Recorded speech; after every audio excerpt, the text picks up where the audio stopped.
Hello beer tubers and welcome to yet another beer review with me, Peter, the Master of Hoppets, today joined by Brits. of Anomyces, doing a little side-by-side tasting of some Lambic.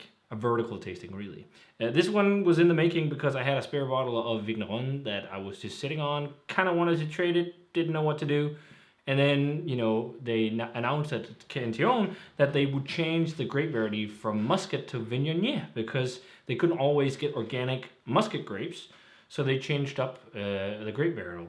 And I thought that was a big thing. So I was like, okay, I actually have the last bottle of Muscat grape version. So, when the new one rolls around, let's get a new vintage and try and compare Muscat versus Viognier. I don't know if I'm completely wrong, but didn't we buy this one also? Didn't you have another bottle, a spare bottle that we traded, and then we bought this one? No, on Köhl in a bundle. Did we? I think we bought this bottle in a bundle because I'm pretty sure we bought both of these. Yeah, we didn't trade for them. But this one in a bundle. Yeah, but we didn't trade for them. That's No. But I think this one is from. Did we buy it together? I feel like I bought it myself. No, I'm pretty sure we bought it together in a bundle. But it's like it's 2 years ago. So yeah, time flies. 2.5. Yeah. It's a long time ago at least. Yeah. So yeah, both Lambics are 6.5%. Historically, originally this was called Geuze Vigneronne, but they changed the name because it's not a Geuze because it doesn't have 1, 2, and 3 year Lambic. But it's a blend of 1 and 2 year Lambic, like a lot of fruit Lambic, and it's macerated on these grapes in steel tanks. And after maceration, it's taken off the grapes, carbonated, whatever, put into bottles, rested in bottles, released. Not whatever because it's. Freaking Cantillon and it's world-class Lambic and it's one of the best producers in the world. Cantillon hype has gone crazy. They made so many crazy new things, especially with wine grapes. So, this might not be the most sought-after beer from them anymore, but as far as I remember, it's amazing. And you've never had it. Nope. So we're popping a cherry today as well. It's really weird, but yeah, because it's actually been, it's not easy to get, but it's been a bit easier to get. Yeah. The last couple of years. Yeah. So, but I think, we debated a bit, but we should probably start with the fresh one.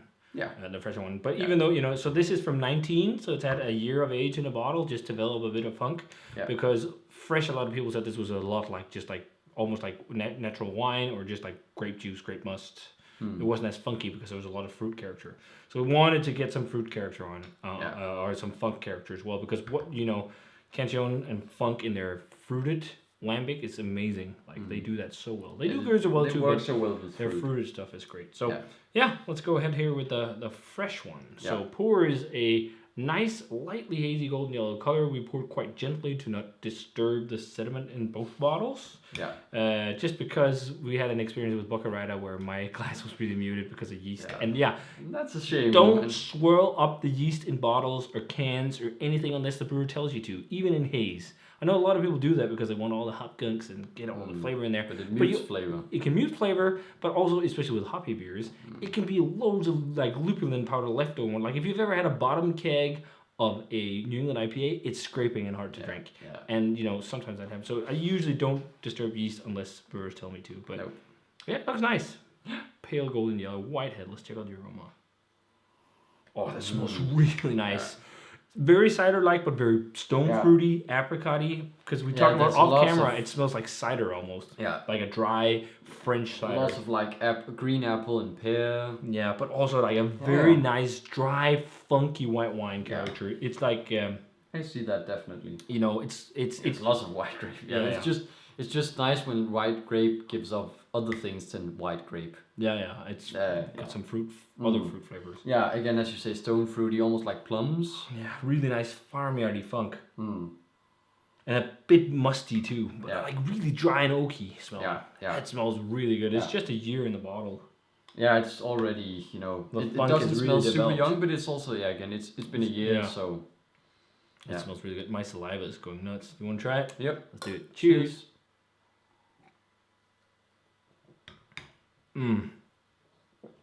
Wow, that's good. Big grape character. Yeah. But there is definitely a funkiness to it. Not crazy sour, which is nice. A little bit more sour than other grape Lambic. It's like a medium minus.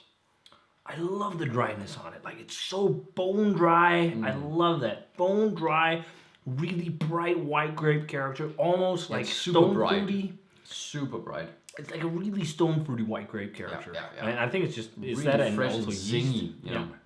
It's very popping. Almost like also the skin, like dusty, kind of slightly tannic. It has this tannic, slightly, you know, with these fruit lambic, you don't want a lot of barrel character, but it definitely has the drying sensation of oak, and without you tasting a lot of, you know, oak. And slightly corky in the flavor too. Big, like the lemon, and like almost like a candied lemon, because there is a hint of sweetness to it. Like a very nice soft funk. The funk isn't crazy. There's a bit more funk on the aroma, but it's a little farmyardy. A little bit musty without being crazy. But there's really good. Yeah, but it also has a bit of like the acidity of maybe peaches or something. Yeah, definitely. That's more peach. I'm thinking actually more the acidity of peaches rather than actual white grapes, because usually they aren't that sour. Or it's not super sour, but it's that kind of acidity. Doughy breadiness. Really good. Really It's really nice. I would super popping. say it's pretty world class, just with a year on it. Yeah, that's delicious. Awesome. Yeah. So that was Vignonnier. This is Muscat. Now I do not know much about varietals of white grape, so I can't really tell you what these are going to be. You know, in terms of different profiles. This one was super zingy and fresh at least. But I'm also guessing that they picked a grape variety that's similar to Muscat, so they still have similar characteristics. Yeah. The label was also changed, but a lot of Cantillon's artwork doesn't look like this anymore. It's this kind of new design. Yeah. And still old school looking, but a bit newer. Yeah, and this star here was a bit of controversy, but apparently it's a brewer star symbolizing elements in brewing, not a what's it called? Judas star. Oh. But whatever. I'm looking forward to trying such an old. Yeah. Or such an old. It's 2.5 years. Yeah. But older bottle lambic. Yeah. Similar color, maybe a little bit more hazy. Yeah. Not much head on mine at least. But well, it looks nice. Let's check out the aroma. Oh yeah. Oh yeah, much more deep, more oxidation in this apparent too. It has like whiffs of sherry. And also just like a deeper funk, but not as that popping fruit is just not the same level. No. But it's definitely more of that deep, you know, base. Oh, it smells good. Base lambic that's really, you know. I'm getting like lavender and I'm getting honey as well on this. It has the same stone fruit profile, but it's almost like dried stone fruit. And I'm also getting more like this celery thing with this one. Yeah. Compared to the other one. And a bit more musty. Yeah, it's more musty and celery and Oh, this just really fucking like we've been drinking a lot of wild ales. We've been drinking a little bit of some Fontaine and stuff. It's been quite a while since we cracked something that smells like it's going to be world class lambic. The Kriegenmark from the Guard was really great.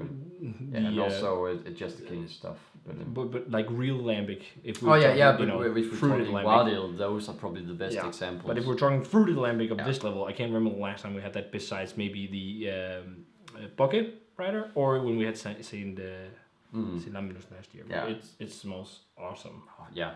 Also, I love the deep funk. Also a bit like dusty, musty, but yeah, definitely a bit more aged character.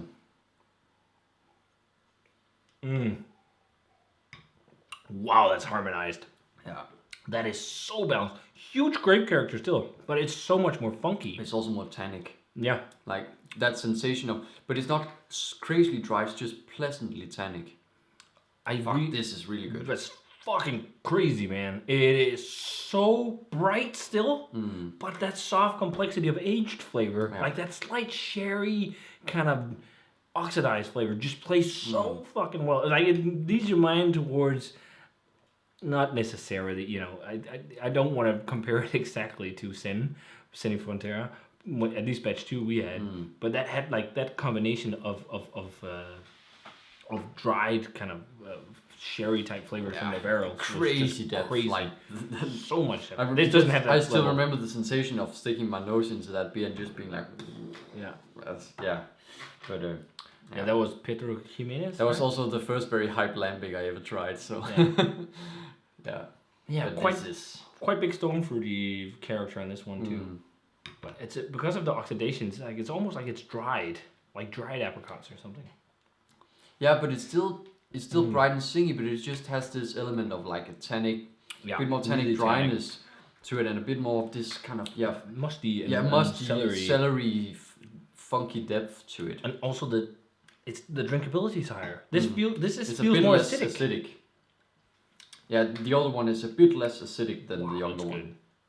So that proves that Lambic goes up and down. Yeah. It doesn't necessarily go more acidic with age. But it also proves how well Lambic improves with it. The most sellerable beer style of all is Lambic. Like there's so many other styles that can be fun to cellar, but Lambic is the only one that just like every time. Yeah. Every time. It just works. If it's stored well. Yeah. And sometimes it's too long and it falls flat and whatever. But if you keep it, if you store it right at the right temperature and laying down and not too low or high humidity or whatever, it ages well, really well if you keep it for like 10 years. But I think both of these show why Cantillon is known as a world class producer of this stuff. I really love it. I think the comment we had on St. Lemon's last year, where it was too young, it was lacking the depth of funk. Yeah, it could have a bit more of that. But we still have a bottle we can crack in a few years, I think. Yeah. It's also easier to get now, but yeah, I think it's world class for me. The best is definitely the original one, but I think it's not necessarily the change of grape or anything. I think it's just the age. Yeah, maybe. And I don't know if it's peaking, but right now it's just so harmonized with everything. It could probably, a year more could also do the peak do well, but but again, it depends on how much fruit character you want. Yeah, I would say. Usually, I'm into the dark, wine grapes and beers like this instead of white, but I'm thinking a 97 for the 18. It is world class, and then a 95 for the 19, the young one. It's also world class, but the age on this one just makes this pop and sing still. But you get so many soft, complex nuances compared to the other one. It also has that like kind of hay kind of flavor and like a bit of herbal notes, and it's but really awesome beer. Yeah. Wow. Yeah, I completely agree. It's so drinkable. It just has that extra layer of depth, and extra layers of complexity compared to the young one. But again, the young one I'm still surprised by how complex it is. I kind of feared that it would be a bit more one note. Yeah, but it definitely isn't. But yeah, after 1 year, I think I agree with the grades. So it's funny though when you jump back to the young one, it seems a bit more grape musty because it's but when you had this one by itself, it was it still had a lot of complexity, so I wouldn't drag it down because of that. No, me neither. This was a video I was really looking forward to do. We finally did it, and it paid off waiting. So yeah, I'm glad we didn't pop this too young. Yeah, that we actually waited. So yeah, very very nice stuff. So if you have a bottle of the 19 Vigneronne in your cellar, leave it for maybe another year if you want some more age character. Right now it's drinking still. It's great. It's still world class. But man, right now the 18 is phenomenal. And I think also like a year more, as you said, it will maybe be lightly better. I don't know. Right now this is fucking. But I also Lambic, saw that the people who popped this bottle within the last half year gave it like 4.5 and 4.75. I understand. This is one of the best fruited lambics I've had in quite a while, and it's not got fun stuff. It's just grapes and lambic. I love it. This is fucking phenomenal, man. Yeah. Yeah. Awesome. Man, I miss having lambic of this quality. So this is very good. So if you guys had either of these vintages of Vigneronne, let us know. As always, remember to comment, subscribe, check out the Facebook fan page and Twitter and Instagram. Give this video a thumbs up if you enjoyed it, and ring the bell for future notifications about videos. And we're gonna say cheers and delicious lambic, and see you guys in another beer review.